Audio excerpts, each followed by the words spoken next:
राधे राधे, जय श्री कृष्ण।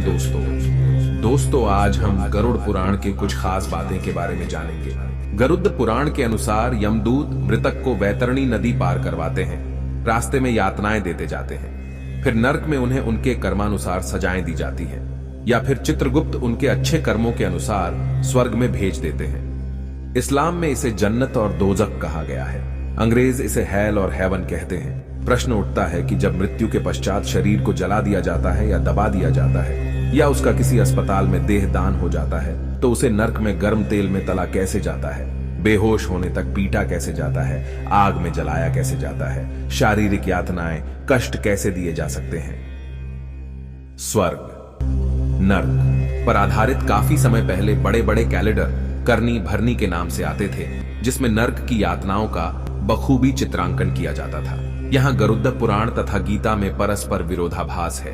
क्या सचमुच स्वर्ग या नर्क है या कपोल कल्पना? विज्ञान सारा यूनिवर्स खोज चुका है, कहीं कुछ नहीं मिला। वास्तव में हमारे ग्रंथों में यह सब कुछ समाज को सही रास्ते पर चलने के लिए नर्क आदि का भय दिखाकर समझाने का प्रयास किया जाता है, ताकि हम अच्छे कर्म करें। अधिकांश विद्वानों का मत है कि हमें अच्छे या बुरे कर्मों का फल इसी जीवन में मिल जाता है। यदि इस जन्म में नहीं मिलता तो अगले जन्म में अवश्य मिलता है। इस बात का साक्ष्य है पुनर्जन्म। ऐसे कितने ही जीवंत उदाहरण हैं जिसमें जन्म के कुछ दिनों बाद बच्चे पिछले जन्म के मां बाप के पास जाने की जिद करने लगे या अपने पिछले जन्म का हाल बताने लगे, जो बिल्कुल सही निकले थे। पुनर्जन्म की वास्तविक घटनाओं का विवरण केवल भारत में ही नहीं अपितु पूरे विश्व में मिलता है। गीता की इस अवधारणा पर विश्वास और दृढ़ हो जाता है कि शरीर नश्वर है, मरणोपरांत आत्मा अपने कर्मानुसार एक शरीर से दूसरे शरीर में प्रवेश कर जाती है। यहाँ 84 लाख योनियों की परिकल्पना भी सार्थक लगती है कि पशु पक्षी या अन्य जीव जंतुओं में भी आत्मा होती है। क्या कहता है ज्योतिष शास्त्र? ज्योतिष शास्त्र में पिछले जन्म तथा अगले जन्म के विषय में बिल्कुल स्पष्ट है। कुंडली का पंचम भाव पिछले जन्म के कर्मों की व्याख्या करता है, तो 12वां भाव अगले जन्म की बात करता। हिंदू धर्मानुसार जब किसी के घर में किसी की मौत हो जाती है तो 13 दिन तक गरुड़ पुराण का पाठ रखा जाता है। शास्त्रों अनुसार कोई आत्मा तत्काल ही दूसरा जन्म धारण कर लेती है। किसी को 3 दिन लगते हैं, किसी को 10 से 13 दिन लगते हैं और किसी को 1.25 माह लगते हैं। लेकिन जिसकी स्मृति पक्की, मोह गहरा या अकाल मृत्यु मरा है, तो उसे दूसरा जन्म लेने के लिए कम से कम 1 वर्ष लगता है। तीसरे वर्ष उसका अंतिम तर्पण किया जाता है। फिर भी कई ऐसी आत्माएं होती हैं जिन्हें मार्ग नजर नहीं आता है और वे भटकती रहती हैं। गरुड़ पुराण में बताया गया है कि आत्मा लगभग 13 दिनों तक उसी घर में निवास करती है। ऐसी स्थिति में यदि घर में गरुड़ पुराण का नियमित पाठ किया जाता है तो इसके श्रवण मात्र से ही आत्मा को शांति तथा मोक्ष की प्राप्ति संभव हो जाती है। इसके अलावा इसमें जीवन से जुड़े 7 ऐसे महत्वपूर्ण नियम बताए गए हैं जिनका पालन प्रत्येक व्यक्ति को बड़ी ही सहजता के साथ करना चाहिए। गरुड़ पुराण क्या है? एक बार गरुड़ ने भगवान विष्णु से प्राणियों की मृत्यु, यमलोक यात्रा, नरक योनियों तथा सदगति के बारे में अनेक गुट और रहस्य युक्त प्रश्न पूछे। उन्हीं प्रश्नों का भगवान विष्णु ने सविस्तार उत्तर दिया।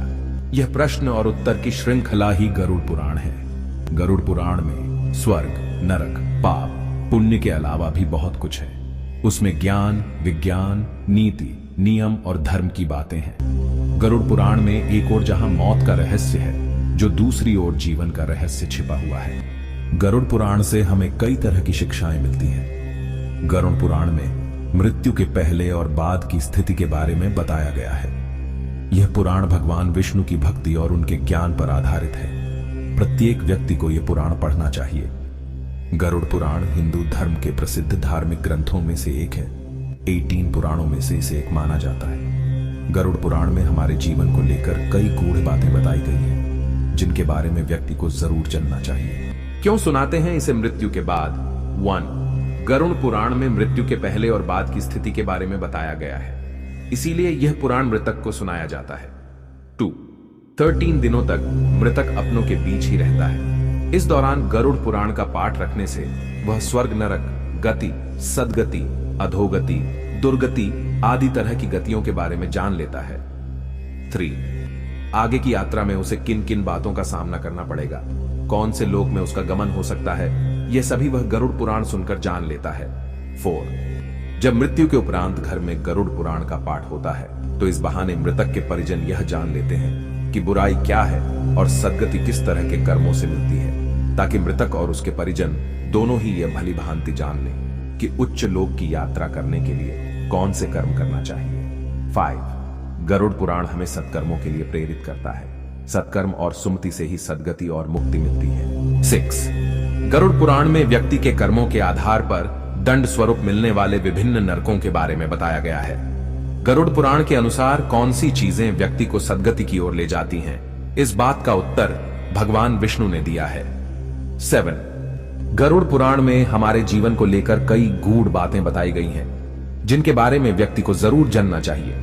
आत्मज्ञान का विवेचन ही गरुड़ पुराण का मुख्य विषय है। गरुड़ पुराण के 19,000 श्लोक में से बचे 7,000 श्लोक में गरुड़ पुराण में ज्ञान, धर्म, नीति, रहस्य, व्यावहारिक जीवन, आत्म, स्वर्ग, नर्क और अन्य लोकों का वर्णन मिलता है।